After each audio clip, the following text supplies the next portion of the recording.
When I feel angry or jealous or envy, I connect with my liver,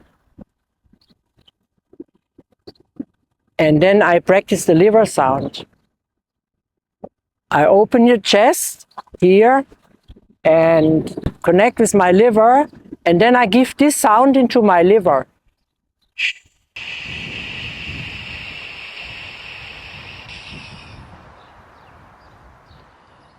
And I vent the energy down, down.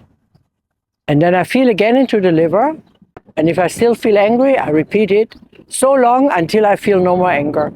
And then I think about kindness and generosity, because negative emotions make us sick.